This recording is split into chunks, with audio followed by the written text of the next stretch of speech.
Okay everybody, so to do this front sway bar end link bushing, you can see my bushings are pretty cracked and messed up in here.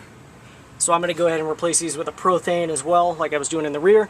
I was also in the process of doing my lowering springs on this bad boy, so I decided, hey, this is a good time to go ahead and do these sway bar end links, because these are not as easily accessible as the rear. The rear you can just kind of crawl under there, unbolt them, and swap them out. This one is a little bit more difficult. I've supported the axle on a jack stand to take the pressure off this, because if you try to just lift the truck and pull this off, this is going to be under a lot of tension, because obviously the left wheel is up in the air and the right wheel is on the ground. That's torquing this bar. That's not going to allow you to remove these safely without hurting yourself. And then not only that, but just try getting it back on with it loaded in that way. It's not going to happen. But as you can see here, it moves freely, so it's definitely not loaded. I'm going to go ahead and remove the upper bolt, the lower bolt, and swap out the bushings. Alright, now if you watch my video on how to do the rear suspension sway bar bushings, you would have seen the way I removed this stuff here. But if you didn't, let's go through it right now real quick. This is what's supplied in the kit. You've got the bushings and the little metal inserts to go on the end link here. It also comes with the little sway bar bushings. I'll worry about those later. Right now I'm just trying to focus on the end links because that's what's really destroyed. As you can see, look at this, that's in bad shape, looking really not so great. Definitely seen better days, but also as you'll notice that this side is narrower than this side. You have bushings that account for that. These are the more narrow ones, these are the wider ones. Put the wide ones on the wide side, the narrow ones on the narrow side. Pretty easy. To get these out, the way I do it, I just take a razor blade, cut around the edge right here to remove this little rubber lip. And then I'll pull this edge off after maybe a little bit more cutting, it seems. But it's pretty straightforward, nothing fancy. Just kind of give it a little cut all the way around. Let's try again. There we go, just pull it off. Maybe you got to cut the edge here. I think that might be what the problem is. Just kind of cut it there so it actually will come off. There we go, that's better. And then once you've got that edge cut off, push it out. Boom! How hard was that? Pretty simple.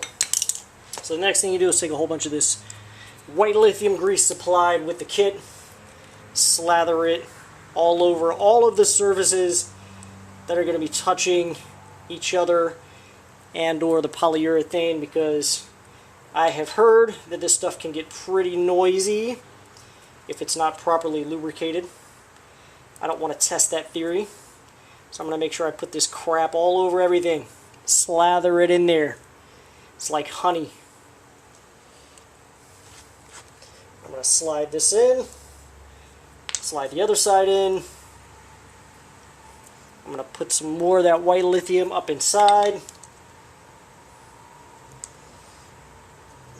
You might want to clean your hands a little bit, unlike me who's kind of slathering dirt all up in there. I'm not too worried about it. Maybe you are.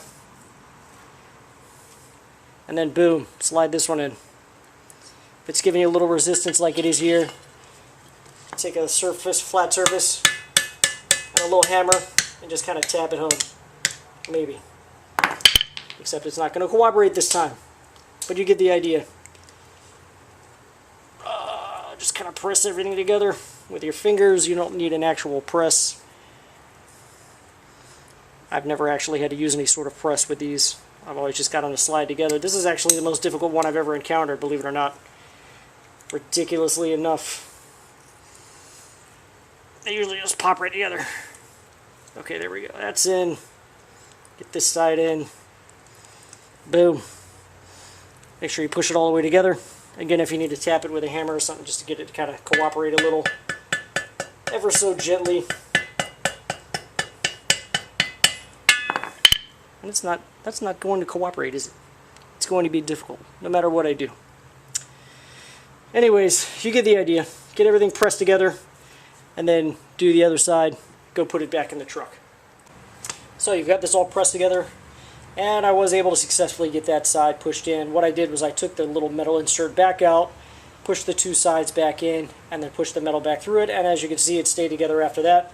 I'm going to wipe clean some of this little excess stuff around the top and bottom edges here, but I'm going to leave what's on the sides because I want to have lubricant, obviously, between these polyurethane surfaces and the body of the truck where it makes contact, because I don't want any squeaking out of these things.